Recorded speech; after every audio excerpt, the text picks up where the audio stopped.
একজন টিচার তার ছাত্রছাত্রীদের নিয়ে শিক্ষা সফরে গিয়েছিল। তারা যখন ঘুরতে বের হলো তখন তাদের মাঝে এমন একটা পরিবার ছিল যেই পরিবারের সদস্যরা একে অপরের সাথে চিৎকার করে ঝগড়া করছিল।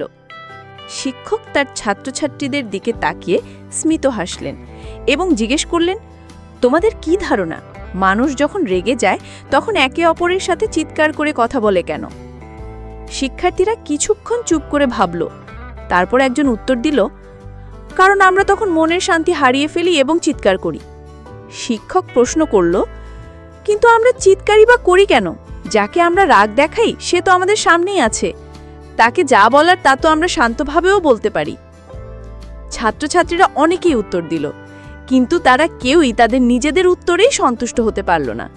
শেষে শিক্ষক তাদের ব্যাখ্যা করল, যখন দুইজন মানুষ একজন আরেকজনের সাথে রাগারাগি করে তখন তাদের হৃদয়ের মধ্যকার দূরত্ব বেড়ে যায়।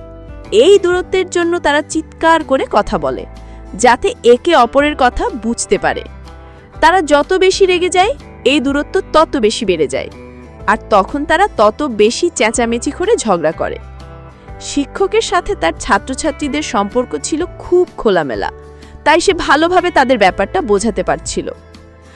কি ঘটে যখন দুজন মানুষ একে অপরকে ভালোবাসে? তারা কিন্তু নিজেদের সাথে চিৎকার করে কথা বলে না, বরং মোলায়েম স্বরে কথা বলে, কারণ তাদের ভালোবাসা দুজনের হৃদয়কে খুব কাছে নিয়ে আসে। শিক্ষক আবার বলল, যখন দুজন মানুষের ভালোবাসা আরও গভীর হয় তখন কি হয়? তখন তারা একে অপরের সাথে চাপা স্বরে কথা বলেও সব কিছু বুঝতে পারে এবং এক পর্যায়ে নিজেদের দিকে তাকিয়েই তারা সব কিছু বুঝতে পারে। সে তার শিক্ষার্থীদের দিকে তাকিয়ে বলল, তোমরা যখন একে অপরের সাথে তর্ক করো, ঝগড়া করো, তখন এমন কোনো শব্দ ব্যবহার করো না যা তোমাদের হৃদয়ের মাঝে দূরত্ব বৃদ্ধি করে।